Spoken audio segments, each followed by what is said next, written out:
5 years worth of funding and targets to be done in 3 years, which has meant a huge kind of roller coaster ride for the last 3 years of spending large sums of money for 3 years, 5 years worth of funding, but also achieving 5 years worth of targets, which has been no mean feat.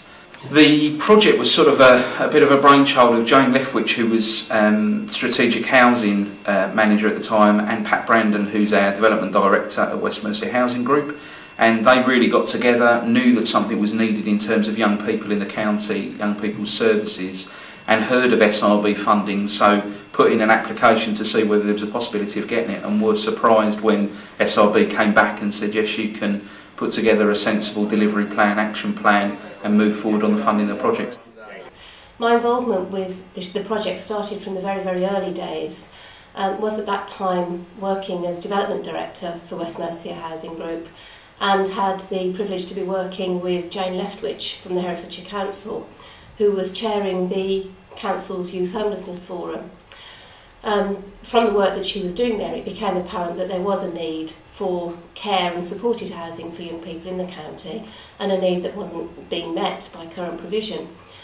Jane came up with the idea of seeking single regeneration budget funding, and we put together a bid which was intended to provide a small amount of housing and a lot of outreach work and support. We didn't have great hopes for that bid because we hadn't had a lot of chance to put a lot of work into it, and we had rather hoped that it would raise some interest so that we could work together something more sophisticated for the subsequent years. As it happened, it caught the attention of Advantage West Midlands, who came back to us and asked us to do some more work fairly rapidly.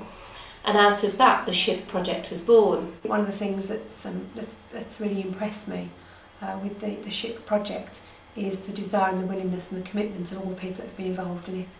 And everybody can contribute different things, and everybody doesn't have to contribute in equal measure, obviously.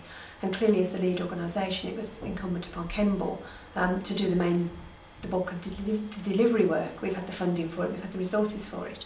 But other agencies who haven't had any additional resources at all have still been really keen to be on board and to work with us. I've been with SHYPP since day one, which was January 01. Yeah, 3 years ago. A bit more than 3 years ago. Yeah. I remember the first day, and there was 8 of us, I believe, and we were stood around the boardroom table in Kemble, and none of us had a clue.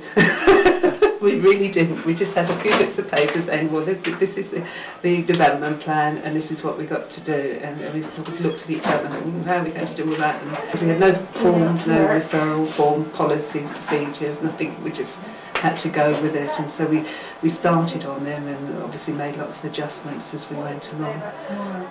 Yeah, and had hundreds of young people come to us since that time. Well, I think it's clear that SHYPP has achieved an awful lot in a very short space of time, and probably one of the most striking features of it has been that it has been taken forward on an interagency basis through real partnership working, and I think that's definitely a strength, that a lot of agencies have actually got together and said, yes, this is something that there's a real need, this is a way of addressing that need. There are a lot of young people in Herefordshire who are vulnerable, partly because their housing needs are not being appropriately met. The greatest things that we see is when a young person comes to the office, they have nowhere to go. They've already spent a period of time sleeping on friends' floors, sofas, all the rest of it. That affects that young person's tenancy that's putting them up, and so sooner or later they run out of places to go.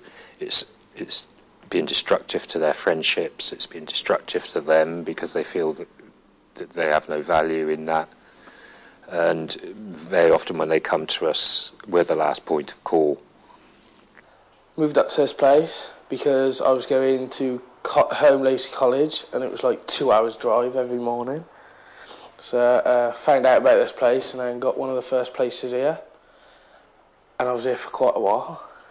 So I went to SHYPP, and they got back to me the very next day and said we didn't have anywhere in Hereford you could stay, but we were opening somewhere in Ross in April. If you're interested, I thought, well, at the time, I'll take the first place that I get offered.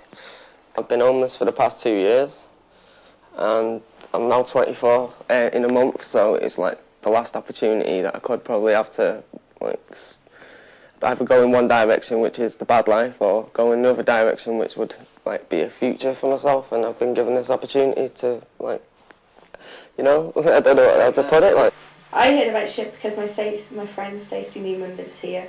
She told me a lot about SHYPP. She said how shit it was, and I believe her now actually. A lot of my work is dealing with young people who are in crisis. It's all fallen apart, things are horrible for them. So it was always very important that this project was about helping people move on from, having got out of the crisis, the next step. And that's establishing yourself in the community with work or training, a bit of education, and then moving on from that. And then again, on from that, into your own place, and really being an active, creative, paying member of our community. I was living at home, and then I was having loads of disagreements with my mother, and then it finally comes to the crunch, and she asked me to leave in so many words, but yeah. I was living with a friend, and then because of unforeseeable circumstances, I had to move out and was put into a B&B. I was in a B&B for 3 weeks, and then I got moved to SHYPP. I was right excited. I was at the bus stop, it was snowing, I remember that day, and I was on the phone. Tom rang me up, he was like, "Oh, do you want to move into SHYPP?" I was like, yeah. I didn't think I'd move in, because I cocked up on my interview because I'm not very good. I was like, didn't really have much to say. I was like, I didn't think I'd move in. And then it was kids. It's been cool.